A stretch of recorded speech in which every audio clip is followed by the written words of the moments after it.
বিশেষ বিশেষ খবর হলো, প্রধানমন্ত্রী নরেন্দ্র মোদী তেলেঙ্গানার সাঙ্গারেড্ডি থেকে 7,200 কোটি টাকারও বেশি মূল্যের সড়ক, রেল, পেট্রোলিয়াম, বিমান পরিবহন ও প্রাকৃতিক গ্যাস ক্ষেত্রের একাধিক উন্নয়নমূলক প্রকল্পের সূচনা ও শিলান্যাস করেছেন।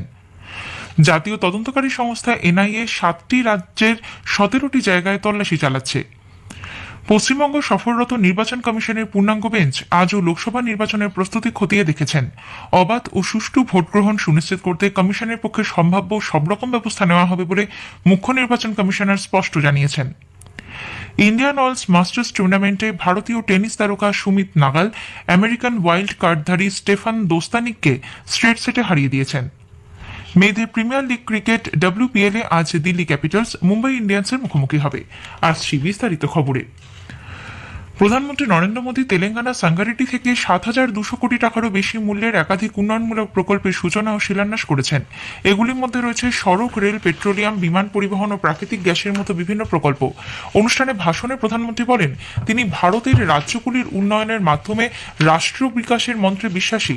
তার সরকারের আদর্শের কথা তুলে ধরে প্রধানমন্ত্রী জোর দিয়ে বলেন, কেন্দ্রীয় সরকারের একাধিক পদক্ষেপের ফলে গত 10 বছরে তেলেঙ্গানার উন্নয়নে জোয়ার এসেছে। बीते 10 वर्षों से केंद्र सरकार तेलंगाना को विकास की नई ऊंचाइयों पर ले जाने के लिए निरंतर काम कर रही है। इसी अभियान के तहत आज मैं लगातार दूसरे दिन आप सबके बीच तेलंगाना में हूं। आज मुझे संगारेड्डी से करीब 7,000 करोड़ रुपए की परियोजनाओं का लोकार्पण और शिलान्यास का अवसर मिला है। इनमें हाईवेज, रेलवेज और एयरवेज से जुड़े आधुनिक इंफ्रास्ट्रक्चर के काम भी है। শ্রী মোদী হায়দ্রাবাদে অসামরিক উড়ান গবেষণা সংগঠন সিএআরও কেন্দ্রটি জাতির উদ্দেশ্যে উৎসর্গ করেন। অসামরিক বিমান পরিবহন ক্ষেত্রে গবেষণা এবং উন্নয়নমূলক কর্মসূচির অগ্রগতির কথা মাথায় রেখে ভারতীয় বিমানবন্দর কর্তৃপক্ষ 350 কোটি টাকারও বেশি ব্যয়ে এটি তৈরি করেছে। উড়ান ক্ষেত্রে তেলেঙ্গানার জন্য এটিকে উপহার হিসেবে অভিহিত করে তিনি বলেন, সিএআরও কেন্দ্রটি দেশের বিমান পরিবহন স্টার্টআপ সংস্থাগুলির কাছে গবেষণা এবং উন্নয়নের এক মঞ্চ প্রদান করবে। প্রধানমন্ত্রী আজ মাল্টিমোডাল ট্রান্সপোর্ট সার্ভিস এমএমটিএস এর দ্বিতীয় পর্যায়ের উদ্বোধন করেন। এতে রয়েছে 6টি নতুন স্টেশন ভবনের সূচনা এবং সানাতনগর মৌলা আলী 22 কিলোমিটার রেল লাইনের ডাবলিং এবং বৈদ্যুতিকীকরণ। ঘাটকেসর লিঙ্গামপল্লী মৌলা আলী সানাতনগর থেকে এমএমটিএস এর প্রথম ট্রেনটির যাত্রারও সূচনা করেন তিনি। শ্রী মোদী আজ ওড়িশা, অন্ধ্রপ্রদেশ ও তেলেঙ্গানার মধ্যে দিয়ে বিস্তৃত 1,212 কিলোমিটার দীর্ঘ Indian oil Paradip Hyderabad product পাইপলাইনেরও উদ্বোধন করেন। প্রধানমন্ত্রী 2টি জাতীয় মহাসড়ক প্রকল্পের উদ্বোধন করেছেন আজ। আরও 3টি জাতীয় মহাসড়ক প্রকল্পের ভিত্তিপ্রস্তর স্থাপন করেন তিনি।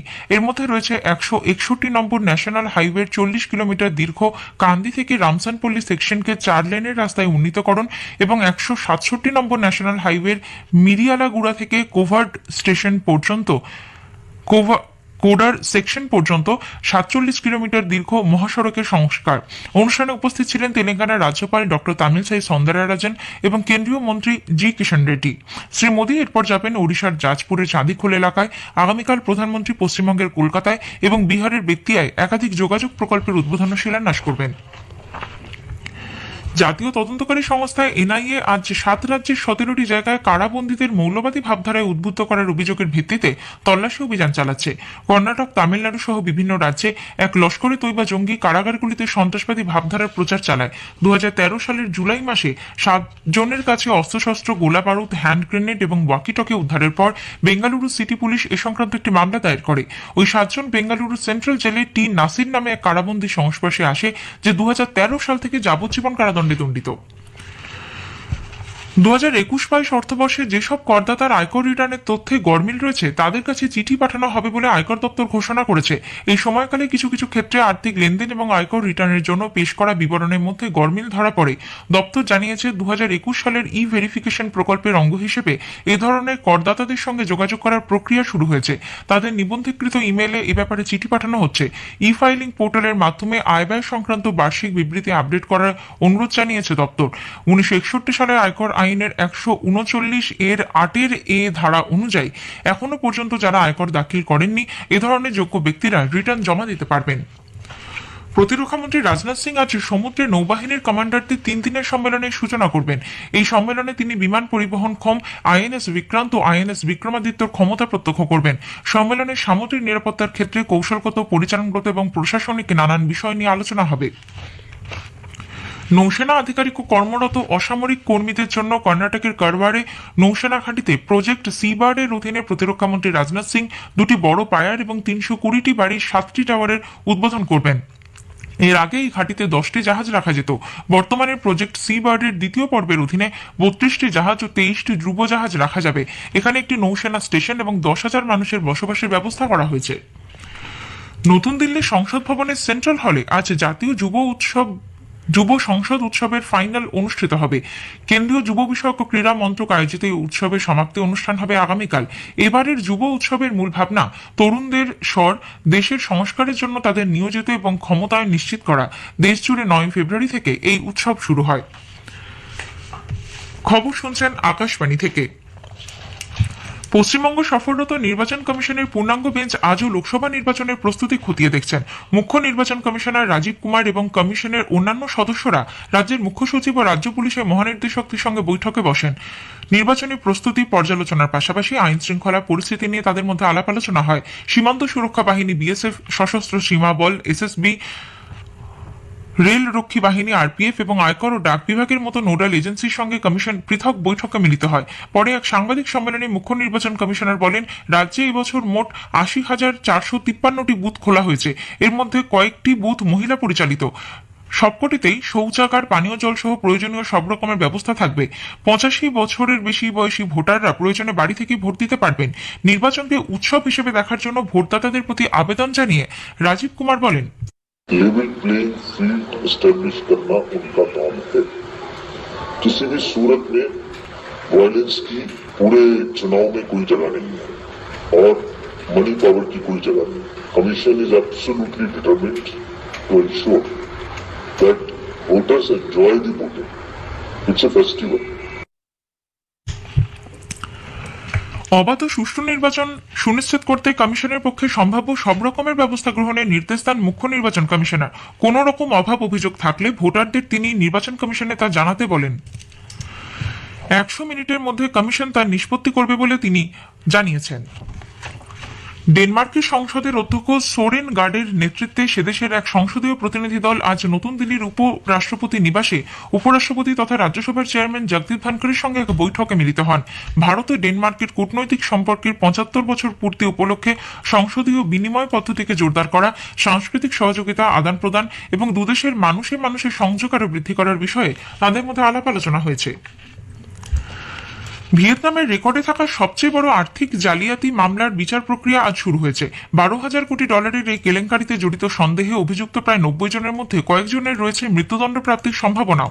রিয়েল এস্টেটের ধনপতি ট্রুং মাই ল্যান এবং তার সহযোগীদের বিরুদ্ধে দেশের বৃহত্তম bank Saigon joint stock commercial bank থেকে 12 বিলিয়ন ডলারেরও বেশি অর্থ তছরূপের অভিযোগ রয়েছে। বিপুল এই অর্থ আত্মসাৎ ছাড়াও ঘুষ দেওয়া এবং ব্যাংকিং আইন লঙ্ঘনের অভিযোগ রয়েছে ল্যানের বিরুদ্ধে। হোচিমিন সিটির গণ আদালতে এই বিচার প্রক্রিয়া এপ্রিল মাসের শেষ পর্যন্ত চলতে পারে বলে মনে করা হচ্ছে। মার্কিন যুক্তরাষ্ট্রের সুপ্রিম কোর্ট এক রায়ে জানিয়েছে ডোনাল্ড ট্রাম্প কলোরাডোর ভোটে অংশগ্রহণ করতে পারবেন। 2021 সালের 6 জানুয়ারি ক্যাপিটাল হানার পরিপ্রেক্ষিতে এর আগে কলোরাডোর উচ্চ আদালত প্রদেশের রিপাবলিকান প্রাইমারি ভোটে অংশগ্রহণে তার উপর নিষেধাজ্ঞা জারি করে। চলতি বছরের 5 নভেম্বর রাষ্ট্রপতি নির্বাচনে ডেমোক্র্যাট প্রার্থী বর্তমান রাষ্ট্রপতি জো বাইডেনের বিরুদ্ধে মোকাবিলা করতে চলেছেন ট্রাম্প। রিপাবলিকান দলের মনোনয়ন পাওয়ার ক্ষেত্রে ট্রাম্পের একমাত্র প্রতিদ্বন্দ্বী তার নিজের দলের নিকি হ্যালি। আবহাওয়া দপ্তর বৃহস্পতিবার পর্যন্ত পশ্চিম হিমালয় সংলগ্ন অঞ্চলে বৃষ্টিপাত ও তুষারপাতের পূর্বাভাস দিয়েছে। জম্মু কাশ্মীর, লাদাখ, গিলগিট, মুজাফফরাবাদ, হিমাচল প্রদেশ এবং উত্তরাখণ্ডে হালকা থেকে মাঝারি বৃষ্টি হতে পারে। এই অঞ্চলে নতুন করে পশ্চিমী ঝঞ্ঝার কারণে আবহাওয়ার এই পরিবর্তন। ইন্ডিয়ান ওয়েলস মাস্টার্স টুর্নামেন্টে ভারতীয় টেনিস তারকা সুমিত নাগাল আমেরিকান ওয়াইল্ড কার্ডধারী স্টেফান দোস্তানিককে হারিয়ে দিয়েছেন। মার্কিন যুক্তরাষ্ট্রে আয়োজিত এই প্রতিযোগিতার বাছাই পর্বের প্রথম রাউন্ডে গত রাতে অষ্টম বাছাই নাগাল দোস্তানিককে 6-2, 6-2 স্ট্রেট সেটে পরাজিত করেন। মহিলাদের প্রিমিয়ার লিগ WPL ক্রিকেটে আজ দিল্লি ক্যাপিটালস মুম্বাই ইন্ডিয়ান্সের মুখোমুখি হবে। দিল্লির অরুণ জেটলি স্টেডিয়ামে খেলা শুরু হবে সন্ধ্যে 7:30টায়। স্থানীয় সংবাদ পড়ছে ধৃতি সেন শর্মা। লোকসভা ভোটের জন্য রাজ্যে এবছর মোট ৮০,৪53টি বুথ খোলা হচ্ছে। মুখ্য নির্বাচন কমিশনার রাজীব কুমার আজ কলকাতায় এক সাংবাদিক সম্মেলনে একথা জানিয়ে বলেন, এর মধ্যে কয়েকটি হবে মহিলা পরিচালিত। সমস্ত বুথেই শৌচাগার, পানীয় জল সহ প্রয়োজনীয় সব রকমের ব্যবস্থা থাকবে। 85 বছরের বেশি বয়সী ভোটদাতারা প্রয়োজনে বাড়ি থেকেই ভোট দিতে পারবেন। নির্বাচনকে উৎসব হিসেবে দেখার জন্য ভোটদাতাদের প্রতি আবেদন জানান তিনি। অবাধ ও সুষ্ঠু ভোট গ্রহণ সুনিশ্চিত করতে নির্বাচন কমিশন বদ্ধপরিকর বলে জানিয়ে কমিশনের পক্ষ থেকে সম্ভাব্য সব রকমের ব্যবস্থা গ্রহণের নির্দেশ দিয়েছেন মুখ্য নির্বাচন কমিশনার। কোন রকম অভিযোগ থাকলে ভোটারদের তিনি নির্বাচন কমিশনে তা জানাতে বলেন। 100 মিনিটের মধ্যে কমিশন তার নিষ্পত্তি করবে। আর্থিক দুর্নীতি ঠেকাতে একটি পোর্টাল চালু করার কথাও জানিয়েছেন রাজীব কুমার। তিনি বলেন, কেন্দ্রীয় বাহিনী মোতায়েনের দায়িত্ব মুখ্য নির্বাচনী আধিকারিক, পর্যবেক্ষক এবং রাজ্য পুলিশের নোডাল অফিসারের। অর্থশক্তির অপপ্রয়োগ ও মাদক পাচারের মতো অপরাধ রুখতে কেন্দ্রীয় ও রাজ্য এসএনজিগুলির সহযোগিতা নেবে কমিশন। এছাড়া ভোটে সন্ত্রাস রুখতে কড়া বার্তা দিয়ে মুখ্য নির্বাচন কমিশনার বলেন, এই দায়িত্ব জেলা শাসক ও পুলিশ সুপারের। তারা তাদের দায়িত্ব পালন না করলে কমিশন যে সেই কর্তব্য পালনে পিছপা হবে না, সে কথাও রাজীব কুমার স্পষ্ট জানিয়ে দেন। अपने नीचे जितनी भी हायरार्कीज है, चाहे वो एसएचओ हो, चाहे वो पुलिस की हो, चाहे वो रेवेन्यू की हो, ये डिस्ट्रिक्ट मजिस्ट्रेट्स और एसपीज की जिम्मेदारी है कि उनको कंट्रोल करें, उनको लेवल प्लेइंग फील्ड एस्टेब्लिश करने में इंश्योर करें। अगर वो करेंगे ठीक है, वो नहीं करेंगे तो हम उनसे करवाएंगे और उनको जिम्मेदार ठहराएंगे। উল্লেখ্য, পশ্চিমবঙ্গ সফররত নির্বাচন কমিশনের পূর্ণাঙ্গ বেঞ্চ আজ দ্বিতীয় দিনেও লোকসভা নির্বাচনের প্রস্তুতি খতিয়ে দেখেন। মুখ্য নির্বাচন কমিশনার রাজীব কুমার এবং কমিশনের অন্য সদস্যরা রাজ্যের মুখ্য সচিব ও রাজ্য পুলিশের মহানির্দেশকের সঙ্গে বৈঠকে বসেন। নির্বাচনী প্রস্তুতি পর্যালোচনার পাশাপাশি আইন শৃঙ্খলা পরিস্থিতি নিয়েও তাদের মধ্যে কথাবার্তা হয়। সীমান্তরক্ষী বাহিনী, বিএসএফ, সশস্ত্র সীমা বল, এসএসবি, রেলরক্ষী বাহিনী, আরপিএফ এবং আয়কর ও ডাক বিভাগের নোডাল এজেন্সির সঙ্গেও কমিশন পৃথক বৈঠকে মিলিত হয়। গতকালও কমিশনের ফুল বেঞ্চ বিভিন্ন রাজনৈতিক দল ও নির্বাচন দপ্তর এবং পুলিশ প্রশাসনের কর্তা ব্যক্তিদের সঙ্গে দফায় দফায় বৈঠকে বসে। জনসাধারণকে তাদের লোকসভা কেন্দ্রের বিশদ তথ্য এবং সেই এলাকায় চালু থাকা বিভিন্ন কেন্দ্রীয় সরকারি প্রকল্প ও উন্নয়ন সম্পর্কে অবহিত করতে আকাশবাণী কলকাতার সংবাদ বিভাগ শুরু করেছে বিশেষ অনুষ্ঠান ভারত বিকাশ ডায়েরি। প্রতিদিন রাত 8:50 গীতাঞ্জলি প্রচার তরঙ্গে শুনুন 10 মিনিটের এই অনুষ্ঠান। আমাদের সোশ্যাল মিডিয়াতেও অনুষ্ঠানটি সরাসরি শোনা যাচ্ছে। আজকের প্রতিবেদনে থাকছে বহরমপুর এবং জঙ্গিপুর লোকসভা কেন্দ্র। লোকসভা নির্বাচনে বামেদের সঙ্গে জোট আলোচনার মধ্যেই মুর্শিদাবাদের 3টি কেন্দ্রের জন্য দলের 7 জন সম্ভাব্য প্রার্থীর নাম স্থির করা হয়েছে। এদের মধ্যে বহরমপুর কেন্দ্রের জন্য শুধুমাত্র প্রদেশ কংগ্রেস সভাপতি অধীর রঞ্জন চৌধুরীর নাম জমা পড়েছে। তবে জঙ্গিপুর ও মুর্শিদাবাদের নিয়ম অনুসারে 3টি করে নাম জমা পড়েছে। এর মধ্যে জঙ্গিপুরে আছেন জেলা পরিষদের বিরোধী দলনেতা আসিফ ইকবাল, সুদীর তৃণমূল কংগ্রেস বিধায়ক ইমানি বিশ্বাসের দাদা শাহজাহান বিশ্বাস এবং হাসানুজ্জামান বাপ্পা। এছাড়া মুর্শিদাবাদ কেন্দ্রের জন্য প্রাক্তন জেলা পরিষদ সভাধিপতি মোশাররফ হোসেন, মর্তুজা হোসেন ও নিজামুদ্দিন শেখের নাম রাজ্যের পর্যবেক্ষক গোলাম আহমেদ মীরের কাছে পাঠানো হয়েছে। লোকসভা ভোটের আগে মুর্শিদাবাদের সীমান্তবর্তী এলাকাগুলি থেকে আগ্নেয়াস্ত্র, বোমা ও গোলাবারুদ নির্মূল করতে প্রত্যেকটি থানা এলাকায় পুলিশ তল্লাশি শুরু করেছে। স্থানীয় দুষ্কৃতীদের চিহ্নিত করে তাদের বাড়িতে অভিযান চালিয়ে বেশ কিছু বন্দুক, গুলি, পিস্তল ও বোমা তৈরির মশলা উদ্ধার হয়েছে। এমনকি যাদের নামে থানায় পুরনো অভিযোগ আছে বা জামিনে মুক্ত এমন ব্যক্তিদের ওপরেও নজরদারি চালানো হচ্ছে। ভোটের আগে বীরভূমের মারগ্রাম থানার বিষ্ণুপুর পঞ্চায়েতের বসোয়া গ্রামের বিভিন্ন এলাকায় কেন্দ্রীয় বাহিনী রুটমার্চ শুরু করেছে। মারগ্রাম থানার পুলিশও গ্রামগুলিতে টহলদারি চালাচ্ছে। সন্দেহজনক কোনো ব্যক্তি বা বস্তু দেখতে পেলে অবিলম্বে নিরাপত্তা বাহিনীর হেল্পলাইন নম্বরে ফোন করে জানাতে বলা হয়েছে গ্রামবাসীদের। রাজ্যে আলু, পাট এবং আখ চাষিদের এবার থেকে শস্য বীমার আওতায় আনা হচ্ছে। মুখ্যমন্ত্রী মমতা ব্যানার্জি আজ মেদিনীপুর শহরের কলেজিয়েট ময়দানে এক প্রশাসনিক সভায় একথা ঘোষণা করেন। এখন থেকে আলু, পাট এবং যারা মৎস্য চাষ করেন, বিশেষ করে আলু, পাট এবং আখ যারা চাষ করেন, তাদের শস্য বীমার টাকাও দিতে হবে না। এই টাকাটা কৃষক বন্ধুদের যেমন আমরা রাজ্য সরকার থেকে দিই, তাদেরও এখন থেকে আমরা দেবো।